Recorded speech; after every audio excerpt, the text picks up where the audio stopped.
ሌሊቱ እንደተለመደው ጸጥ ረጭ ብሎ ነበር። ከዋክብት በሰማይ ላይ ፈክተው ከተሞች በእንቅልፍ ተውጠው ሰላም እየሰፈነ ይመስል ነበር። ግን ይህ ሰላም በማንኛውም ቅጽበት ሊፈነዳ በተዘጋጀ የባሩድ በርሜል ላይ እንደተቀመጠ ሰው እረፍት ነበር። እናም ያ ቅጽበት ደረሰ። የእስራኤል መከላከያ ሰራዊት ባወጣው መግለጫ የሌሊቱን ሰላም የገደለውን አስደንጋጭ ዜና ለዓለም አበሰረ። ኢራን ሌሊቱን ወደ እስራኤል ሚሳኤሎችን አስወንጭፋለች። ቃላቱም ቀለል ያሉ ቢመስሉም ከጀርባቸው የያዙ ትርጉም ግን የመካከለኛው ምስራቅን ሰማይ በጥቁር ደመና የሚሸፍን የዓለምን የኃይል ሚዛን የሚፈታተን ነበር። የእስራኤል ከተሞችም በሳይረን ድምፅ እየተናጡ ነው። ህዝቡ ወደ መጠለያ ሲሯሯጥ የእስራኤል ዘመናዊ የመከላከያ ስርዓቶች ከጠፈር የሚጎረጎሩትን የእሳት ኳሶች ለመመከት ወደ ሰማይ አፈጠጡ። ሌሊቱን ሙሉ ሰማዩ በብርሃንና በድምፅ ተሞላ። የሚሳኤሎቹን ፍንዳታ ተከትሎ የሚመጣው ነበልባልና የመከላከያ ስርዓቶቹ የሚወጡት የእሳት ጋሻ ሲጋጩ ሰማዩ የጦርነት ቲያትር መድረክ መስሏል። ይህ ጥቃት በባዶ አላለፈም። ኤኤፍፒ የዜና ወኪል ለዘገበው በቴልአቪቭ ከተማ የሚገኝ አንድ የባቡር ጣቢያ በሚሳኤል ፍንጣሪ የተመቱ ጉዳት ደርሶበታል። ይህ የንብረት ውድመት የጦርነቱ እሳት በቀላሉ እንደማይጠፋና የሲቪሉን ዓለም በራፍ ማንኳኳቱ እንደጀመረ ግልጽ ማሳያ ነበር። ታዲያ ዋናው ጥያቄ ይህ ሁሉ ድንገት ከየት መጣ? የዚህ የኢራን ድፍረት የተሞላበት እርምጃ ስሩ ከየት ነበር? አሜሪካና እስራኤል የኢራን የኃይል ጡንቻ ለማላላት በወሰዱት የተቀናጀ እርምጃ በኢራን ግዛት ውስጥ በሚገኙ የተለያዩ መሠረተ ልማቶች ላይ ጥቃት መሰንዘራቸው ተሰምቷል። ይህ ጥቃት ተራ አልነበረም። የአሜሪካው ፕሬዚዳንት ዶናልድ ትራምፕ ኤፒክ ፉሪ እንዲሁም ሮሪንግ ላይን የሚል ስያሜ የሰጣቸውን ሁለት ግዙፍ ዘመቻዎችን በኢራን ላይ መጀመራቸው ይታወቃል። ይህ ማለት ጥቃቱ በአንድ ቦታ ብቻ ሳይሆን በመላው የኢራን ምድር ላይ የተዘረጋ የተቀናጀ ዘመቻ መሆኑን የሚያሳይ ነው። ታዲያ የዚህ ጥቃት ሰለባዎችስ እነማን ነበሩ? የኢራን መገናኛ ብዙኃን ልብ የሚሰብር ዘገባ ወጡ። በርካታ ኢራናውያን የፋርስ አዲስ ዓመት በዓልን ለማክበር ቢአንድ በተባለው ውብ ተንጠልጣይ ድልድይ አቅራቢያ ሽርሽር ወጥተው ነበር። ልጆች ይጫወታሉ፣ ቤተሰቦች ይስቃሉ፣ የሰላም ድባብ ነግሶ ነበር። በድንገት ግን የአሜሪካ የጦር አውሮፕላኖች ከሰማይ ብቅ አሉና ይህንን የደስታ ስፍራ ወደ አመድነት ለወጡት። የሰላም ድምፅ በድንጋጤና በዋይታ ተተካ። ይህ ግን የትራምፕ አስተዳደር የዕቅዱ መጨረሻ አልነበረም። ፕሬዚዳንቱ ትሩዝ ሶሻል በተባለው የማህበራዊ መድረካቸውም ላይ ዓለምን በስጋት ትንፋሿ እንድትውጥ ያደረገ አጭር ነገር ግን መርዘኛ መልእክትን አስተላለፉ። ከዚህ የከፋ ነገር ይከተላል አሉ። በኋላም ቀጣይ ዓላማቸው ሚሊዮን እንደሚችል ፍንጭ ሰጡ።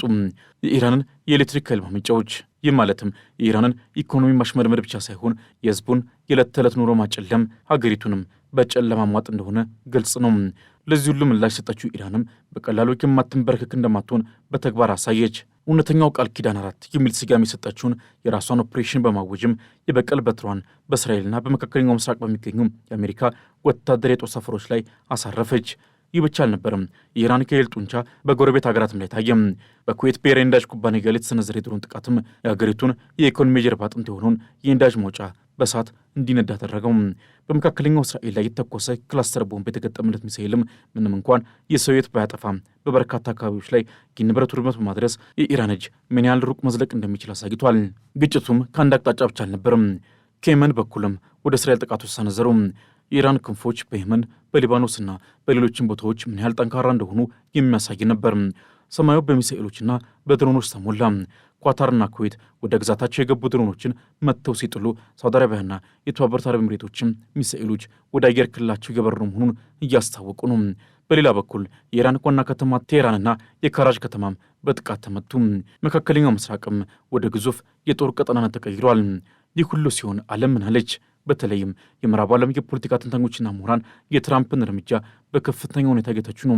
ከእነዚህ መካከል በቺካጎ ዩኒቨርሲቲ ፕሮፌሰር የሆኑት ዝነኛው ጆን ሚርሻይመር የትራምፕ አካሄድ ከቁጥጥር ውጭ የሆነ መምጣቱንና በኢራን ጉዳይ ላይ ከፍተኛ ተስፋ መቁረጥ ውስጥ መግባታቸውን ይናገራሉ።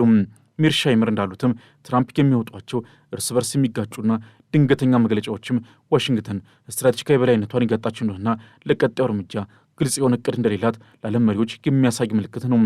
ይህ አስተያየትም የአሜሪካን ፖሊሲ ጥልቀት የለሽነትና በስሜት ላይ የተመሠረተ መሆኑን የሚያጋለጥ ነበር።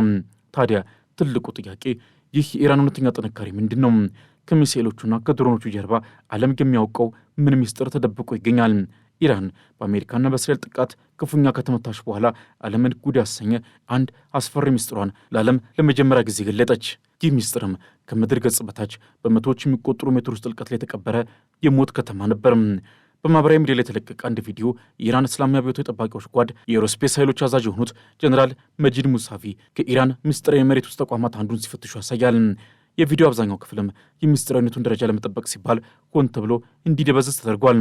ነገር ግን ከደበዘው ምስል መሃል የሚታዩት ጥቂት ትዕይንቶችም የኢራን የተደበቀ ኃይል ፍንጭ ይሰጣሉ። ረጃጅም ዋሻዎች በኮንቴነሮች የተደረደሩ ለጥቃት ዝግጁን የተቀመጡ ይመስላሉ።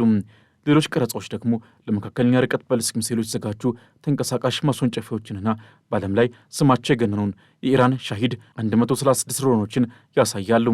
ይህ ሁሉ በአንድ ቦታ ከጠላት አይን ተሰውሮ ከምድር በታች ባሉ ግዙፍ ዋሻዎች ውስጥ ተከማችቷል። የወጡ መረጃዎች እንደሚያመለክቱትም ኢራን የሚሳይል ከተሞች ብላ የምትጠራቸውን 27 ያህል ግዙፍ የመሬት ውስጥ ምሽጎች አሏት። እነዚህ ከተሞችም ከምድር ገጽ ወደ 500 ሜትር ጥልቀት ላይ የተቀበሩ ናቸው ተብሎ ይገመታል። ይህ ማለትም ከሳተላይት ጥቃትም ሆነ ከግዙፍ ቦምቦች ጥቃት በቀላሉ ሊድኑ የሚችሉ የማይደፈሩ ምሽጎች ናቸው ማለት ነው። ኢራን ይህንን ሚስጥሯን ያወጣችውም ብትመቱኝ ከማታስቡት ቦታ ሆኜ በማታስቡት ኃይል እመልስላችኋለሁ የሚልን ቀጥተኛ መልእክትን ለአሜሪካና ለእስራኤል ለማስተላለፍ ነበር። የግጭቱ ማዕከል ግን የት ነው? የአሜሪካ ስትራቴጂስቶች ቀጣይ ኢላማቸው ምን ሊሆን ይችላል? አይናቸው ያረፈው በሆርሙዝ የባህር ወሽመጥ ላይ እንደ ግዙፍ ዘንዶ በተንሰራፋው የኢራን ምሽግ ደሴቶች ላይ ነው። ከእነዚህ መካከል ቀሽምና ካርግ የተባሉት ሁለት ደሴቶችም ዋነኞቹ ናቸው።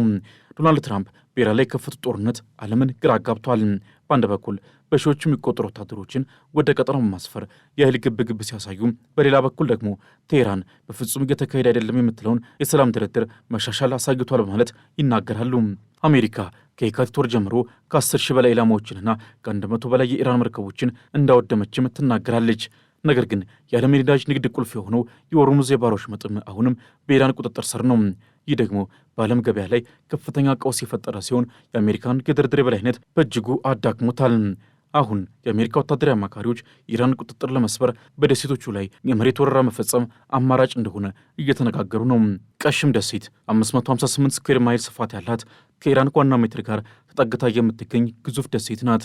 ይህች ደሴት በመሬት ውስጥ በተገነባ የሚሳኤል ከተማ የተመሸገች ሲሆን በወሽመጡ የሚያልፉ መርከቦችን ለማጥቃትም በየጊዜው ትጠቀማለች። በሰላም ጊዜ ቀሽም በጨው ዋሻዎቿና በአውሮፓውያን ቀኝ ገዢዎች በተገነቡ ጥንታዊ ምሽጎቿ የምትታወቅ የቱሪስት መዳረሻ ናት። ነገር ግን ከ1935 ወዲህ ኢራን ይህችን ደሴት በሚሳኤሎች በድሮኖችና ፈጣን አጥቂ ጀልባዎች ወደማትደፈር ወታደራዊ ምሽግ ለውጣታለች። የወታደራዊና ስትራቴጂካዊ ጉዳዮች ኤክስፐርት የሆኑት ጡረተኛው የሊባኖስ ብርጋዴር ጄኔራል ሐሰን ጁኒ ለአልጀዚራ እንደተናገሩትም ደሴቷ ከመሬት በታች ካለው የሚሳኤል ከተማ የመምታት ሙሉ አቅም አላት። የመከላከያ ተንታኝ የሆኑት ካን ካሳፖግሉ ደግሞ የሳተላይት ምስሎች እንደሚያሳዩት ኢራን አብዛኛውን የመርከብ አውዳሚ ሚሳኤሎቿን በቀሽም ደሴት የመሬት ውስጥ ማስወንጨፊ ቦታዎች ላይ አከማችታለች ብለዋል። ካሳፖግሉ በዋሽንግተን ለሚገኘው ሃድሰን ኢንስቲትዩት በጻፉት ጽሑፍም በቀጠናው የሚካሄድ ማንኛውም የአሜሪካ ዘመቻ በሁለቱ ቁልፍ ደሴቶች ላይ ያተኩራል። እነርሱም ካርግና ቀሽም ናቸው ብለዋል። የካርግ ደሴት ከኢራን የነዳጅ ኤክስፖርት 90 በመቶን ያህል የምታስተናግድ ናት። ይህችን ደሴት መቆጣጠር ማለትም አሜሪካ የኢራን የኃይል ንግድ ሙሉ በሙሉ የማቋረጥና በኢኮኖሚው ላይ ከፍተኛ ጫና የማሳደር አቅም ይሰጣታል። ሲኤንኤ እንደዘገበው ከሆነ ኢራን ይህችን ደሴት ተጨማሪ ጸረ አውሮፕላን ሚሳኤሎች አሳጥቃታለች። እንዲሁም በዙሪያ ባለው ውሃ ውስጥም የሰውና የተሽከርካሪ ፈንጂዎችን ቀብራለች። ካርግ የኢራን የኢኮኖሚ ልብ ናት። ስለዚህም ጥበቃዋም የዛኑ ያህል የከበደ ነው። ቀሽም ደሴት በበኩሏ የአብዮት ጠባቂዎች ጓድ ዋና መከላከያ ማዕከል ሆና ታገለግላለች። ይህቺ ደሴትም ወደ ሆርሙዝ የባህር ወሽመጥ የሚቃረብን ማንኛውንም የጠላት ኃይል በር ለመዝጋት የተነደፈች ግዙፍ ምሽግ ናት። ካሳፖግሉ እንደሚያብራሩትም ቀሽምን ለመቆጣጠር የሚደረግ ውጊያም እጅግ በጣም ከባዱ ውጊያ ይሆናል።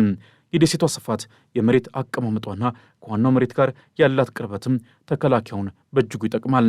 ኢራን ከዋናው መሬት የሚያቋርጥ ድጋፍ ልታደርግም ትችላለች። አሜሪካ ደሴቷን ብትቆጣጠር እንኳን የሚከፈለው ዋጋ ከፍተኛ ሲሆን የሚገኘው ስትራቴጂካዊ ጠቀሜታ ግን አነስተኛ ነው ብሏል ተንታኙ። ደሴቷ የመርከብ አውዳሚ አቅም እንዳላት ግልጽ ነው። የባህር ዳርቻዎቿ በፈንጂ የታጠሩ በወጥመድ የተሞሉ ሊሆኑ ይችላሉ። ከዚህም በላይ ኢራን ከማንኛውም መሬት ላይ ሆና ጥቃት የመሰንዘር አቅሟ ተጨማሪ ስጋትን ይፈጥራል ሲሉ ያክላሉ። ይህ ሁሉ ወታደራዊ ትንታኔ ሲቀርብም የፖለቲካው መድረክን በግርታ የተሞላ ነው። ትራምፕ በአንድ በኩል ከአሜሪካ ጋር በድርድር ላይ መሻሻል እያሳየ ነው ሲሉ፣ በሌላ በኩል ተጨማሪ ወታደሮችን ወደ ቀጠና ይልካሉ። የኢራን ፓርላማ አፈ ጉባኤ ዋሽንግተን የመሬት ወረራ ያቀደች፣ በተመሳሳይ ሰዓትም ስለ ድርድር የሚጋጩ መልእክቶችን ትልካለች ሲሉ ከሷል። ይህ በእንዲህ እንዳለ ወል ስትሪት ጆርናል እንዳወጣው ዘገባ የተባበሩት አረብ ኤምሬቶች አሜሪካና አጋሮቿ የሆርሙዝን ወሽመጥ በኃይል እንዲከፍቱ ለመርዳት እየተዘጋጀች ነው። ኤምሬቶች አሜሪካ ስትራቴጂካዊ ደሴቶች እንድትቆጣጠር ሀሳብ ማቅረቧም ተዘግቧል። የሚያሳየው ግጭቱ የአረብ ጎረቤት ሀገራትንም እየከፋፈለና ወደ አዲስ የህብረት ካርታ እየመራ መሆኑ ነው። ነገር ግን ፕሬዚዳንት ትራምፕም በድንገት ሌላ አስገራሚ አስተያየት ሰጡ።